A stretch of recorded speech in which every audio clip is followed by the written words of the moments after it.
Southeast Radio's Business Matters with Karl Fitzpatrick. Southeast Radio.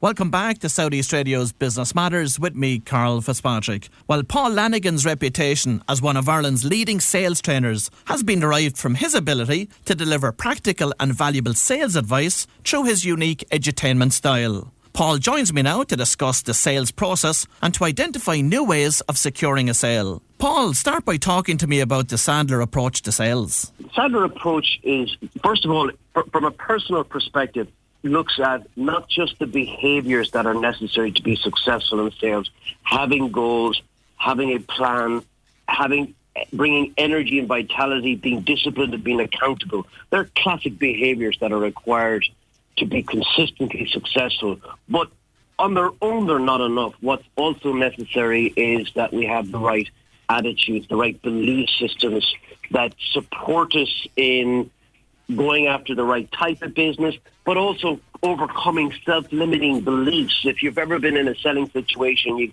and you're saying to yourself, oh, I couldn't do that, or I can't say that, or I wouldn't be comfortable picking up the phone, that's an attitude, it's a mindset problem. A lot of the problems I see with clients from a mindset perspective is that they're attached to the outcome, their ego, meaning that I have to get this deal. I'm looking at my forecast and I'm down and I need it. Well, what if they had 10 million in the bank and they didn't need it? How would that influence their thinking? How would that influence their behavior when they're in front of a prospect? And then the third area is what people would traditionally associate with sales training is the area of technique, strategy, tactics, personal presence. So they're the three broad areas that are required to be successful, and it's like a three-legged stool.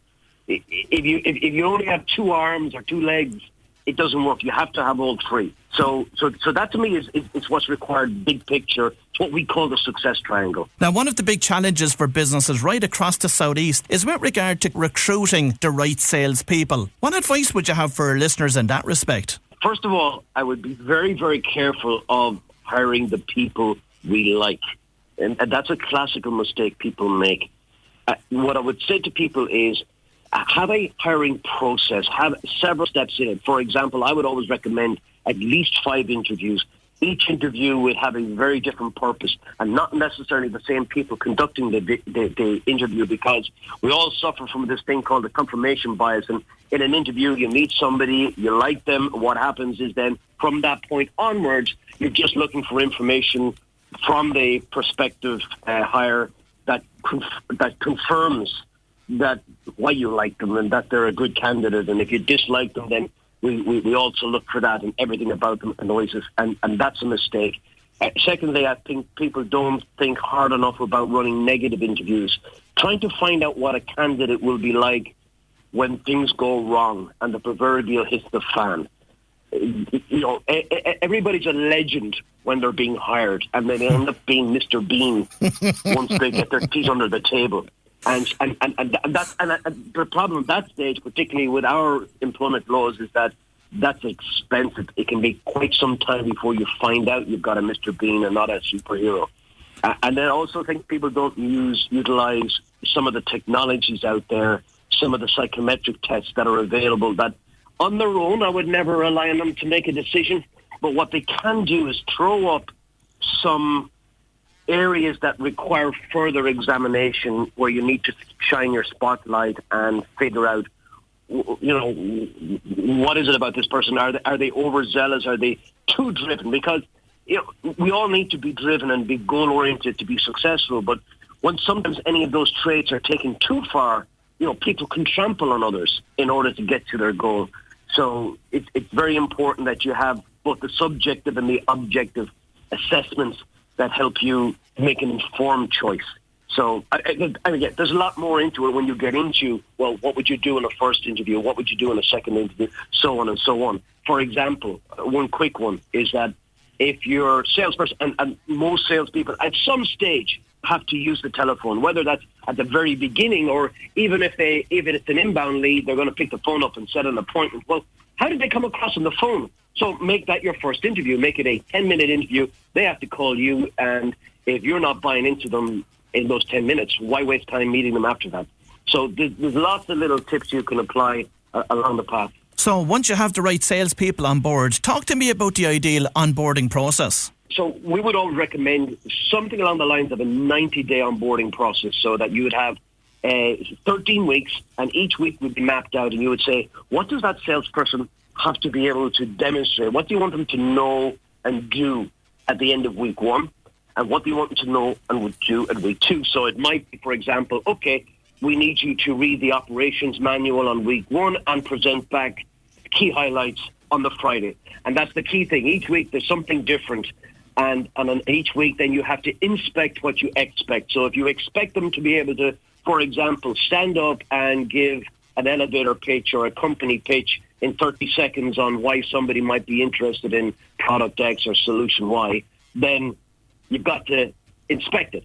They've got to, stand up, whether it's in a canteen or in a training room or in somebody's office, and give it, and then coached and given feedback.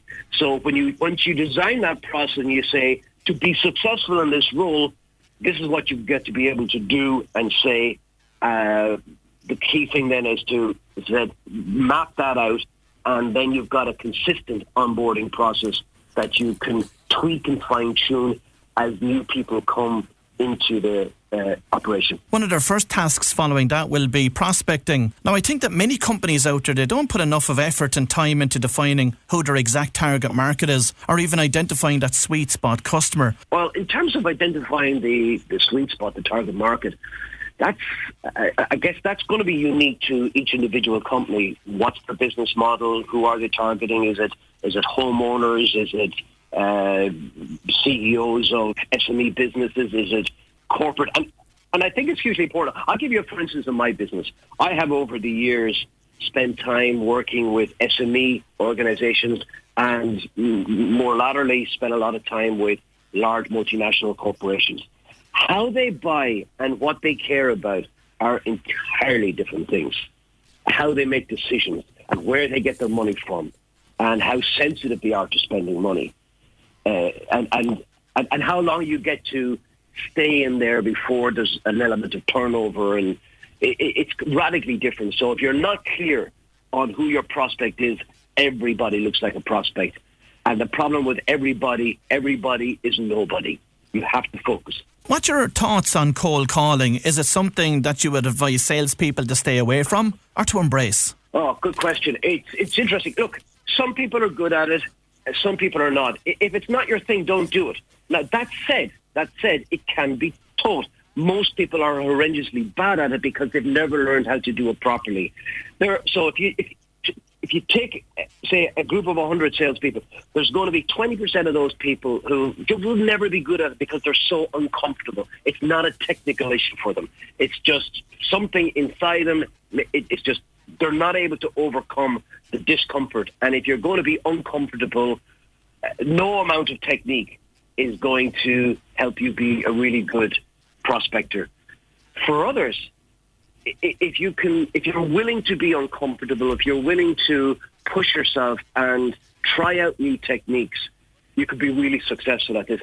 Paul, cold calling is often viewed as a key sales activity in a business-to-business organisation. But when you pick up the phone to make that call, what should the conversation sound like? So we just role-play this for a second, Karl, okay? Hey, Karl, it's Paul Lanigan. Hiya, Paul. Okay? Hey, Karl, listen, we haven't spoken before, but I was hoping I might get just 30 seconds to tell you why I called. Please do. Karl, I work a lot with technology companies. Companies like yours, successful, great people, but for whatever reason, they find that they're just not getting in front of enough prospects on a consistent basis. And when they do it, they're finding that it's taking too long to close business. Deals are falling through the cracks. And when they end up getting to close deals, they're resorting to discounts to get those deals over the line, which impacts their bottom line and profitability. And I was just wondering, is that something that's even remotely relevant? Yeah, I can relate to that. Yeah, and so it's something along those lines, right? So it's that initial, what we call a pattern interrupt, that if you conform to a classical pattern is, can I help you? No thanks, just lucky. Well, by breaking that, one of the ways to do it is silence. Another one might be, hey, listen, Carl, I hope I'm not in too much trouble for calling you up so late on a Friday, or listen, yeah, I'd probably cut you in the middle of something. Just something that doesn't trigger the no thanks, just looking response. Now, in sales, that's often, hey, listen, I'm busy, I'm going into a meeting, or send me some information. It's not necessarily no thanks, just looking. But it's the same response, just different words. Now you're trapped. So it's that pattern interrupt, just sounding a little bit different. Then it's just getting permission. Can I take 30 seconds to tell you why I called? Or, look, I'll briefly introduce the reason why I'm calling, and then if it's of interest, happy to extend the conversation. If not, Carl, feel free to hang up on me. And that little feel free to hang up on me is so important as well, because it gives you now back control. You feel you're not going to be trapped. Getting permission. And I just need permission for 30 seconds. Because if you can't get somebody's attention and build relevance in 30 seconds, you're doing something wrong. So where do you go from there? If I go back to the example, and I said to you, the companies I work with, they're struggling to get in front of prospects or taking too long. Does that sound familiar? You said, yeah, well, look, I promise I'll only take 30 seconds. Is it worth just extending it for a couple of minutes? So I'll extend that permission. I'll say, well, look, Carl, maybe you could just tell me a little bit about your business. Can't promise I have anything for you, but it might be just worth a short conversation. And if there's something there, what we could do is maybe, get together over a cup of coffee and explore it further together. That's it. I mean, it's just nice, simple, equal business stature. I always say, bring that mindset of I'm financially independent and I don't need their business.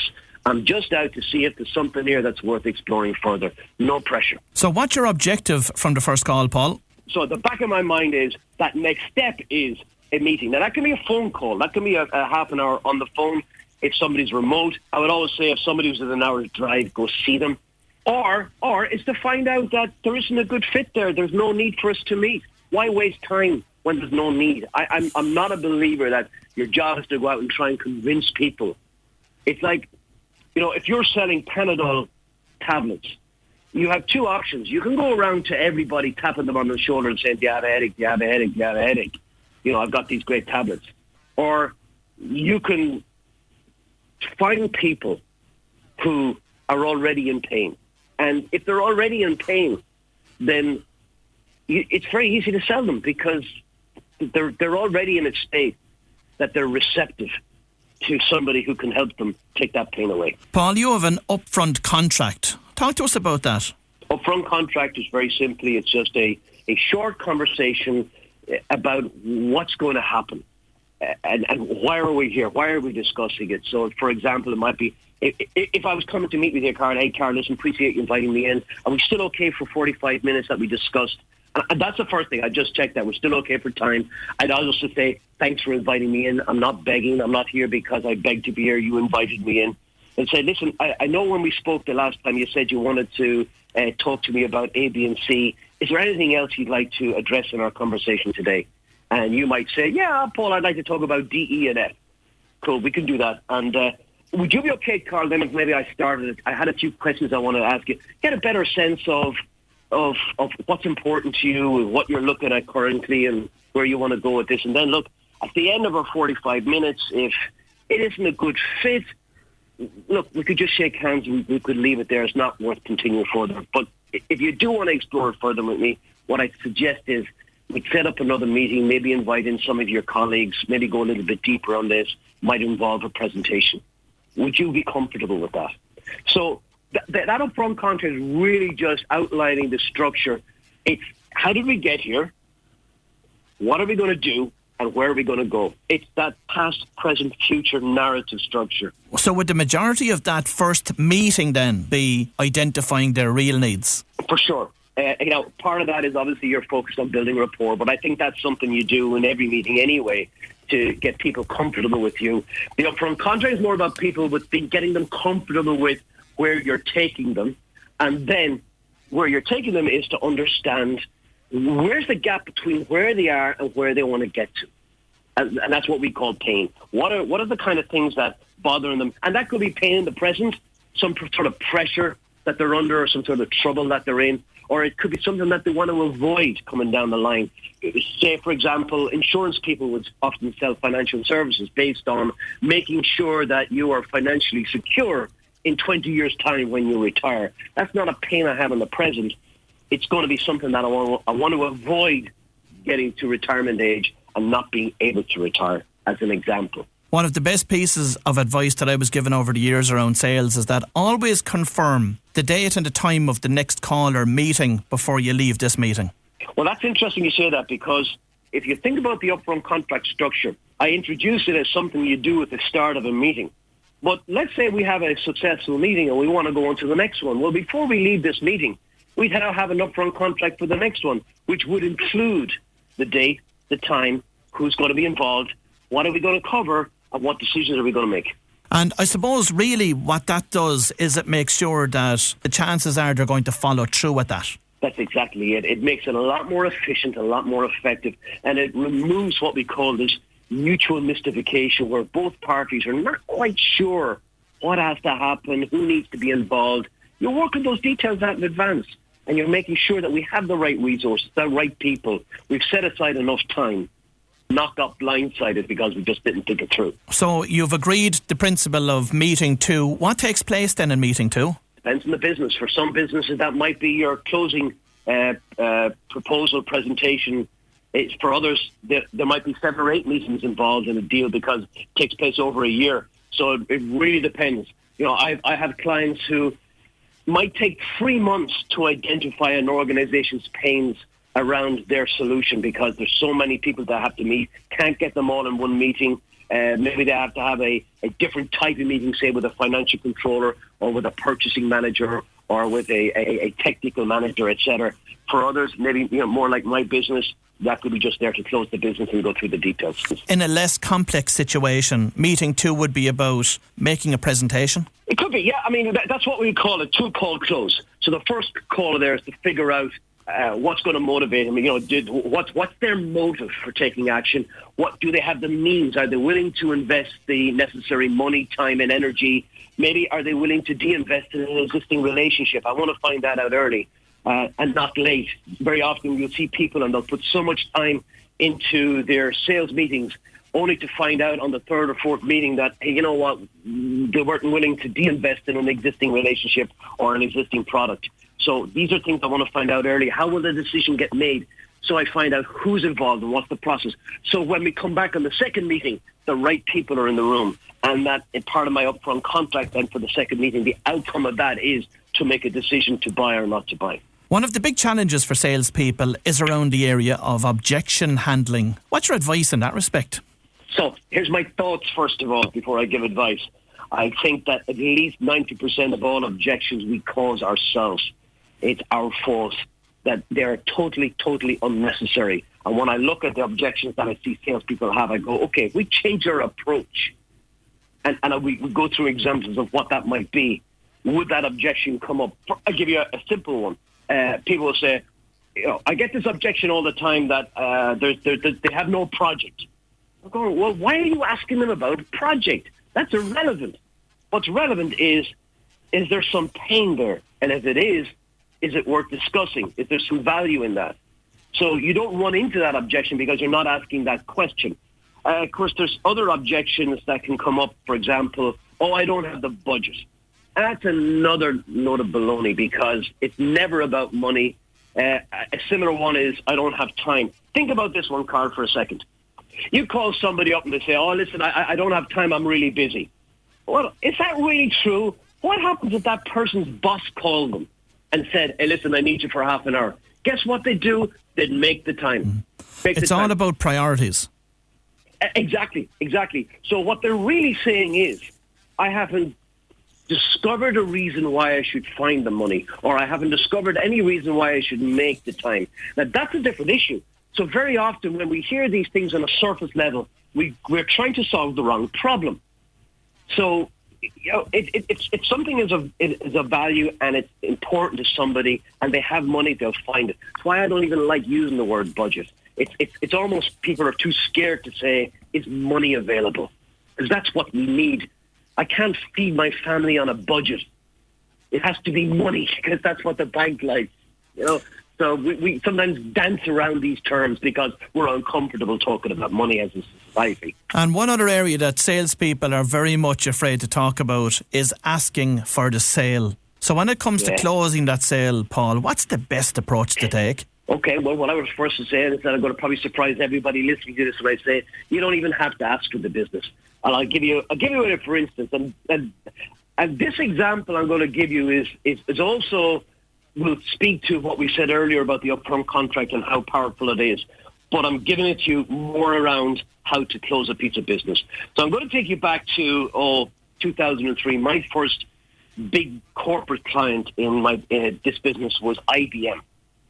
Now, first off is this. IBM have their own sales school. They're very proud of it. They spend millions every year on it. It's the kind of thing if you go through, you would put it on your CV.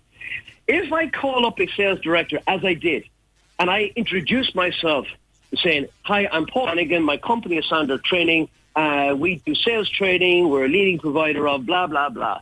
What do you think he's going to say to me? We have it, right? Yeah. So that's why I say you never talk about your what, because nobody cares. You have to get to their why. So that was the first thing. Second, so now I'm in a conversation with the sales director. Lovely man.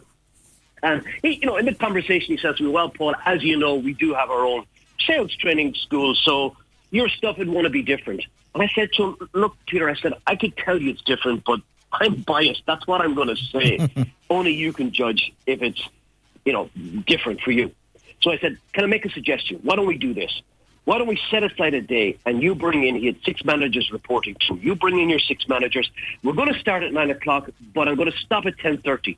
And if at 10:30 you haven't seen enough that you feel this is different, this is of value, this is worthwhile, look, just we'll shake hands, we'll part, and I'll give you back the rest of your day. But if you invite me to continue, I'll continue till lunchtime. Same thing, Peter. If you haven't seen enough of this by lunchtime that you feel that this is worthwhile, it's going to add value, you know what? It's probably not worth bringing in because it's just going to confuse people, and it's just I would rather just leave it there. We shake hands and we'll leave it. But if you invite me to continue, I'll continue till probably about 3:30 in the afternoon. And if I'm still there and you haven't sent me home, can we sit down for half an hour and work on a pilot program together? Pilot program, by the way, Peter, is that you give me 10, 15 of your top salespeople. I'll come in every week for 2 hours for 12 weeks, and at the end of that, we can review it, and then you can decide if you want to roll it out to the rest of your organization or not. What do you think? Now, what do you think, Karl, he said to that? Well, because you de-risked it for him, he accepted it. Bingo. Because, I call it show him the exit sign. If your prospect doesn't see the exit sign, their way out, their escape hatch, they will go look for it. And the thing is, you can't control that. So you're better off saying, look, we don't need to continue, give you back your day, now you're de-risked. But the other thing, to go back to your question about closing, when was that deal closed? Was it on the phone when he agreed to these terms? Was it at 9 o'clock when I started? When do you think? From the very start of the conversation.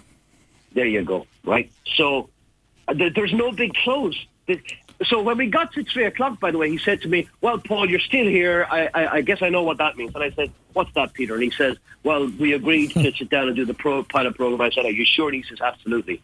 He closed himself. The close is in the contract. When you agree to that and you de-risk it and you give people the options, that's it. Now you just have to fulfill the terms of the contract and it closes itself. Southeast Radio's Business Matters with Karl Fitzpatrick. Southeast